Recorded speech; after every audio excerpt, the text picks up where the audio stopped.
All right, well, welcome back to the channel and the build out of our van. And currently I am sitting under the bed, getting ready to start back up on the electrical. So here in a second I'll show you what we're going to do, and then we'll go ahead and get started, put things together. I do want to get the inverter installed today and just test it out. And then we've got some other things I'd like to get done. So hang tight and see what we're going to do.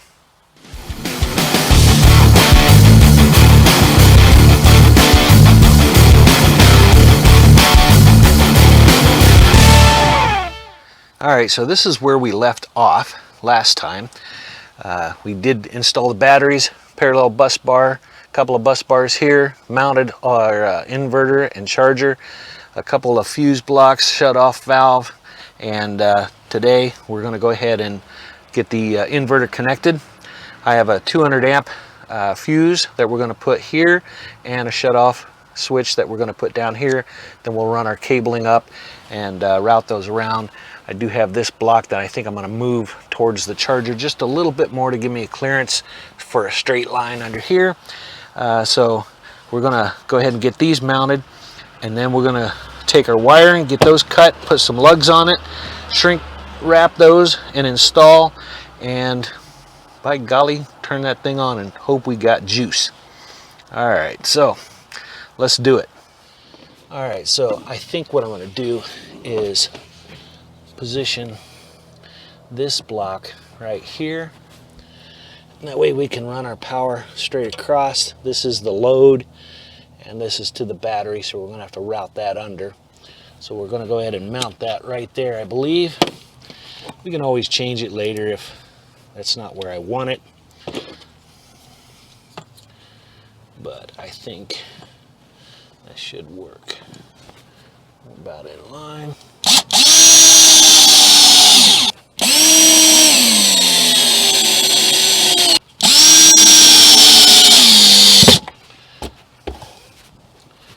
All right. So now we're going to move this block over just a little bit, get our area set up for our wiring, and then start cutting some wiring, get them lugs on. All right, so the main, or the first part of business here is to get our lugs onto our wires. So I am going to just kind of guesstimate where I need to cut back my wire. We're going to cut that about right there. And it's just a little over a ½ inch, I think. Let me grab something else. And to trim back our wire, I got these little wire trimmers here. So basically all I'm going to do is I made my mark where I want it. Crimp those down just a little bit and give it just a little bit of a turn. And we don't want to cut through all the way to the wire. Well, we don't want to cut the wire. How's that sound? Let's see here. Ooh, real close. Yep. Okay. And that is about where we want it. We'll test fit that. Yep. Perfect. So we just got that kind of butt right up into there against the let me shove it just a little bit more. Yeah. Okay. And then to crimp these on, I am using a pneumatic crimper. I got these several years ago and they work great. Tighten that down. Let's get that closed just a bit.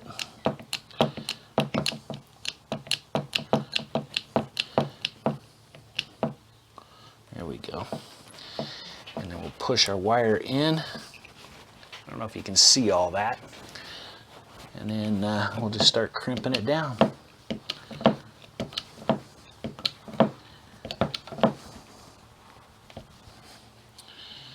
Yeah.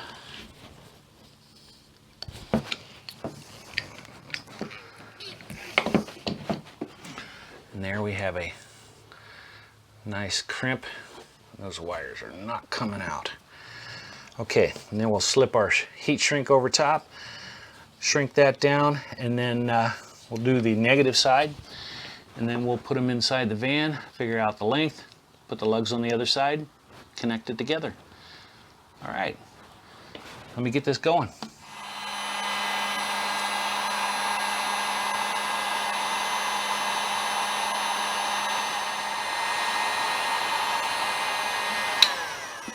Right on. So that gives that a nice shrink around there. And this heat shrink has the adhesive in there, so you can see it come out the ends a little bit. Gives a little glossy glow. I like those. Those are good. All right, so now we'll do the negative one. We'll get it in the van, cut it for length, get it together. All right, so we're just going to go ahead and set our lug on here. Put our nut and washer on it just to hold things in place so we don't lose them actually.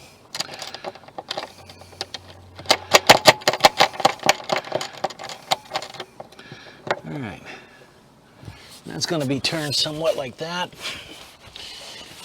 We're going to take our wire. I do want to put that wire like that, and we're going to cut that.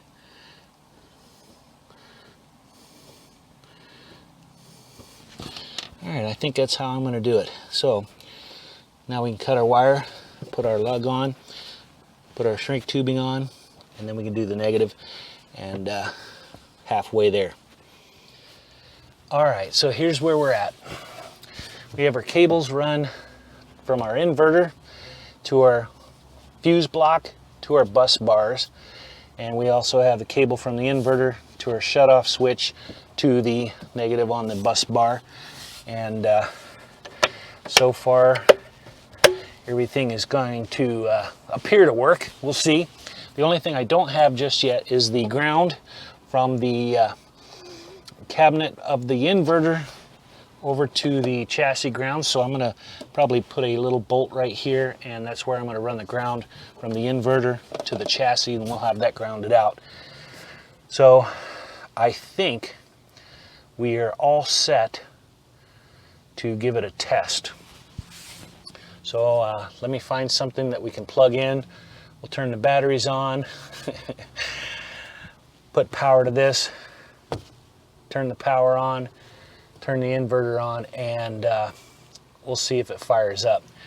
All right, so that's where we're at, and then we'll get you a close shot of everything and take a look. So let me go grab something, see if we can't turn something on. All right, so what I do have is a little 200 watt little comfort zone heater. We are plugged in and the switch is off right over here. So that's our switch. And now we're ready to start throwing some power in here and see if we did a good job. Okay, so turn the battery on. All right, fuse on, switch on, and do we have power over here? Here we go.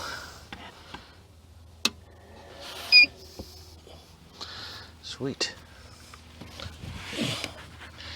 And we have one green light. So I guess now there's a little on and off switch.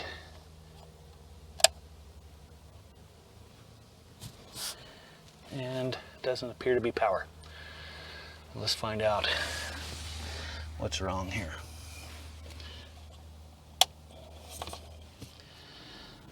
Well, I am at a bit of a quandary. The inverter is not inverting. I do have, well, I've tested all my leads again. Of course, the battery says 13.2, and I come down to the bus bars, I've got 13.2. I turn fuse on, off switch is on, and I got 13.2 volts. But then I turn the inverter on, and it just does not have 110 power. Interesting thing is, I do have, let's see here, do have power that's coming in from the USB, and I have a green light, no yellow light for ground. I plugged the remote in to turn it on just to see if that had an effect, which it did not. Let's see here. Yeah, I'll just disconnect that and turn it on. All right, so that killed the phone. Turn that off and turn it back on. And I get that little chirp. And we have a green light, but I just don't have a 110 power. All right. The only thing that I can think of, but I haven't seen these numbers drop, is that the batteries are not actually at a full charge. I don't have a charger for these batteries just yet, so I won't be able to top them off. And I'm at a stalemate. All right, well, I'm going to do a little research, see what others, if anyone else had the same problem, if there's a fix, or if I did something wrong. But I just got power coming from the batteries into the back of the inverter, and it should work. Holy cow. Let's see. Yep. All right, so that's where I'm at. I'm stuck right now. I guess the next thing I can do is start working on some lights, switches in the cabinet area, and worry about this setup later. Who knows, maybe it's just a bad inverter. And good thing is I've got all the wire run there, so if I have to trade it out, it should be an easy swap. Ah, that's a bummer. Okay. Oh, the pain. If you got any ideas, leave them below in the comments and let me know what you think. All right, well, let me wrap this up, clean up my mess here on this stuff, and then we'll start a different project. All right, so a couple of things. After a lot of time on online, doing a lot of research, going to Renogy website, going to bigbattery.com website, checking out YouTube, come to a couple of conclusions.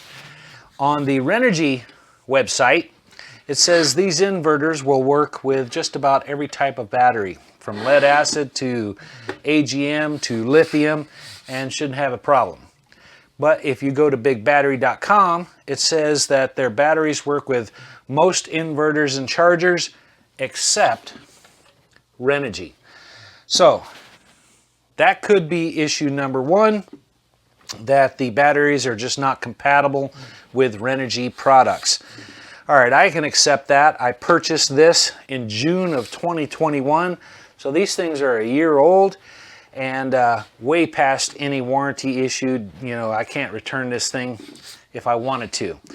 The other thing that I had an issue with is, so, all right, it doesn't work with the bigbattery.com, so I did connect it to the battery in my teardrop trailer, an AGM battery, and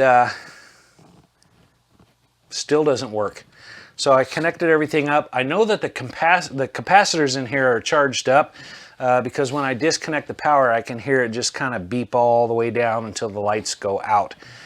So I think two things are, it's not compatible with bigbattery.com, so if you're thinking about buying the big batteries, don't get the Renogy because I don't believe they're compatible. And two, I think that when I purchased this, and I've got it off of eBay, along with all my other Renogy products, this is defective. So I can put it on the battery, I can turn the power on, it's got power, USB works, but I just don't have any 110. So the inverter is toast and probably good for nothing but a anchor at this point. All right, so that's the lessons I learned, and don't make the same mistakes that I did. I paid like $382 for this thing, and it's worthless, at least for now, until I figure out maybe I've done something wrong or there's something else that I need to do, and get it working. So if some of you bright men, women, children out there know of a good solution to fix this thing, I am all ears, okay? So in the meantime, I am going to shop around for another inverter, and I will probably step down to a 2,000 watt. I know that 3,000 watt was probably an overkill, but you know, I'm a man. I like to have more power. So that's probably what I'm going to do, is shop around. We'll just pick up another inverter, and the ones that I'm looking at are around $350-ish. I will be giving BigBattery.com a call, and I'm not even going to bother with Renogy. So we'll see what Big Battery recommends for inverters. I think they partnershiped with Ames, but I don't want a inverter charger. I just want a flat out inverter, but I would prefer to have something about this size for the locations that I'm putting it in. So I don't need a big honking beast sitting in the back of the van. So anyway, I think I've got one spotted. We'll see if I get it or not. And well, you'll be the second to know when I do. All right, well, that is my episode with the inverter and trying to get things connected and powered up, and it was a fail. Oh, the pain. Yeah, heartbreaking, I know. Okay, so until I get the next one and we put it back in and we get things installed and running, as always, stay tuned. Stop recording.